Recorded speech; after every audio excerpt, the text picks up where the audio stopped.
If you're new to Resolve or coming from Final Cut Pro, there are a few tips and tricks that you should know that will help you get to editing faster and save you hours in DaVinci Resolve.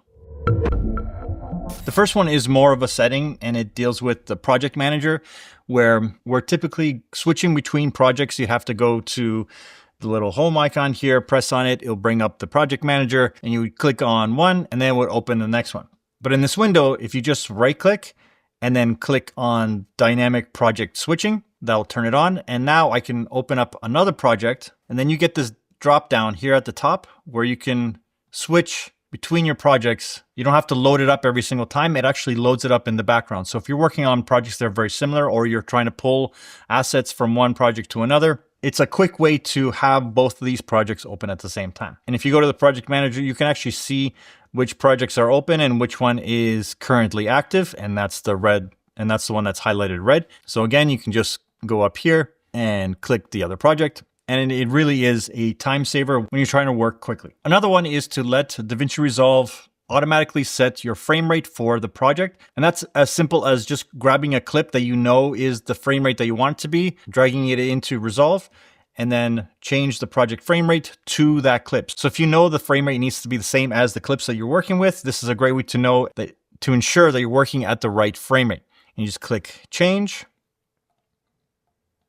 But you still may need to go in and change the timeline resolution to match the footage that you're working with. And in this case, it's an Ultra HD, so 4K, but it is the right frame rate. And clicking save, then your timeline is set up to the proper resolution, but the frame rate was already set. Another step beyond this is to organize all your assets, your footage, your sound effects, music, graphics, anything like that, B-roll, in a folder on your computer, because this folder structure, you can just then grab, drag to the bins panel, drop it in, and that whole folder structure comes in with the proper bins. Just know that if you make any changes in this folder structure here, or you add anything new here, it won't reflect in these bins. You're still going to need to drag it into the appropriate bin if you add more things to these folders. But it's a great way to be organized while you're starting your project. And speaking of organization, one of the things that I find when I do have lots of bins is when I create a timeline. If I'm in a specific bin, I want to create a timeline for, say, a whole bunch of B-roll selects. I always find myself looking for that timeline later. I'm in a different bin, I have to then go looking for those bins.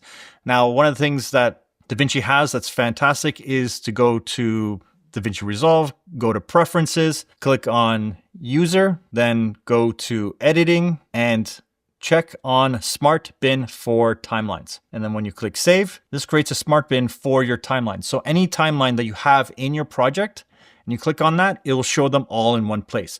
And it's a quick way to find them automatically without creating a new bin and manually moving them over and over again. This is a great way for DaVinci Resolve to organize them for you. And speaking of timelines, and if you go back to the preferences and under user still, click on Save Project and Load, and then do Timeline Backups. Click OK, click Save. And if you're working on a project and you make little changes to the timeline, but then you go back and you find like, oh, something is missing, that like there was a mistake or something just got deleted by accident, having this feature on allows you to find that timeline and then restore timeline backup. It'll give you timelines that it had saved while you're working on it. You can actually go back, find those pieces that were missing, and then just copy them and paste them into your most current timeline. So nothing's ever really lost when you have not only project backups, but you have your timeline backups. So make sure you turn that one on. And another one that's in preferences that you need to turn on, this is in editing. So make sure still under user, under editing, scroll down and then highlight and then check mark, always highlight current clip in the media pool. So I'm going to highlight that, click save, and it does exactly what it says. So any clip that is highlighted on your timeline will be also highlighted in the media pool. So any clip that you click on, it highlights that clip. And I always found this to be good when I'm working on B-roll sections where I want a clip that's similar to that. It'll show me the clip and all the associated clips that are around it that were filmed around the same time. Instead of hunting through the B-roll and trying to figure out what the name is, just clicking on it will show you exactly what it is. And at any point, you can still go and search manually through the bins as you would normally, but just having this feature on is fantastic. I'm actually surprised that it's not on by default. And if you're like me and you create your own LUTs that you work with regularly, one of the things that you can do on the color page, instead of right-clicking, going to LUTs, and then looking for the LUT that you want, you can actually do this a little bit faster if you just go to the LUTs up here and click on that, or you work with very specific ones that are specific to a camera. You can just go in to the LUT gallery and favorite them, and they'll show up in your favorites, and you can just quickly preview them and then just double click on the serial node that you want, and then it gets applied.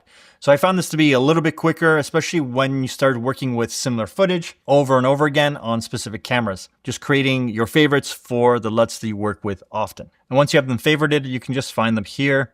If you right click on the node, you can just find them right here.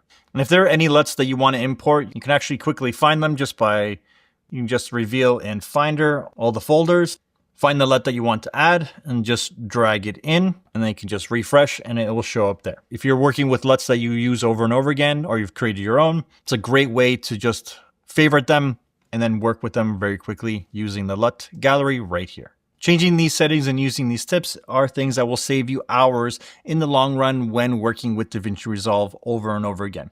And they also will save your butt if used properly. If you like these kind of tips, make sure you subscribe and hit the like button. As always, thanks for watching. I'll see you in the next one.